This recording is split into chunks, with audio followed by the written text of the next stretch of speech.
Mga siklistas, ako si Mel Aquino. Ako si John Mendoza. At ito ang Bike Review. Kaya Pops, meron naman tayong nire-review motor ngayon. Yes, the Zoomer X. Yes. The Honda Zoomer X. The Honda Zoomer X, I am unstoppable. Zoomer X. So Pops, ano ba special dito sa motor to? Medyo kakaiba. Yeah, it is powered by a 108.2cc engine, single overhead cam. It is fuel injected. So, matipid ito. FI. Yes. Yan. One exceptional, not exceptional, pero one unique feature for this category of scooters. This one has upside down forks. Wow. So Inverted. buo yung suspension niya, naka-inverted pa. Yeah, inverted forks, meaning sa sport bikes kaya nila ginawa ganyan para mas rigid yung kasi mas malaki yung tubo sa labas eh. So hindi masyado mag-reflex unlike pagka-conventional.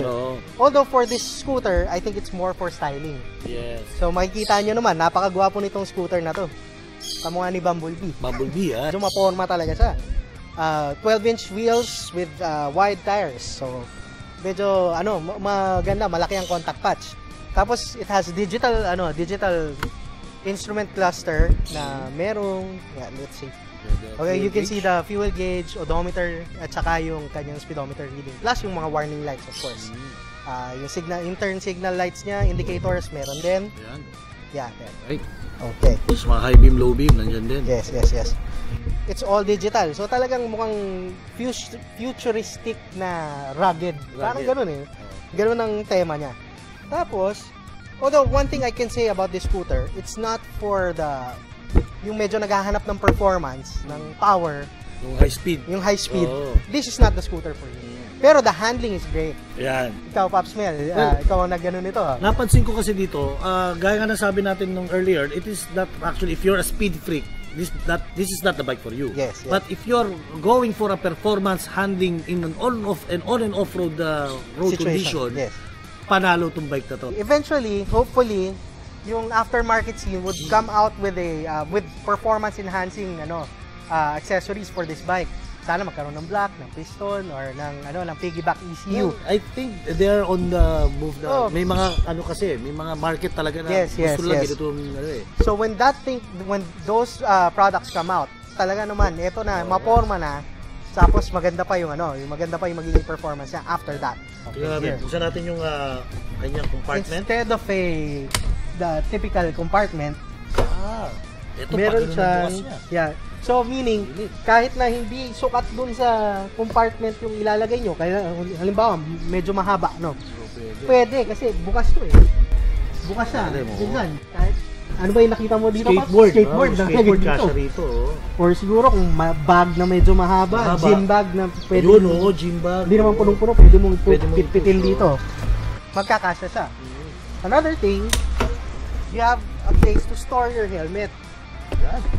This is a full face helmet. Although, tingin ko yung shell nito medyo maliit. Baka yung ibang mga helmet sizes na malalaki ang shell, baka hindi This is a standard helmet. Yeah, this is standard. This is a LS2351. Alright. Shout out to our friends from Okay. Alright. Swak na swak. Ayos So, isa pa rito, yung fuel tank niya, mga siklistas, nandito naman. Sa ibaba. So, meron din siyang susi. Kung saan makikita nyo, it's a 4.2 liter na fuel capacity. So, Pops, ano to? Special features na ito yung idling stop. Ano naman yung idling stop? Yung idling stop feature is a feature that saves on fuel by it shut downs the engine once you're on a stoplight. For example, when you're idling in traffic, papatayin niya yung makina, so hindi ka nagko-consume ng fuel. Pagkatapos, hindi mo kailangan i-thumb yung starter button for you to go again pagka nag-green na yung light. Just simply twist the throttle and the engine will start seamlessly. So overall, Pops, kamusta ang Zoomer X? Well, if you want something to look cool while you're riding, if you want something to, ito yung feeling ko perfect to estudyante ka, pare. Ilagay ka mga libro mo dyan, pwede.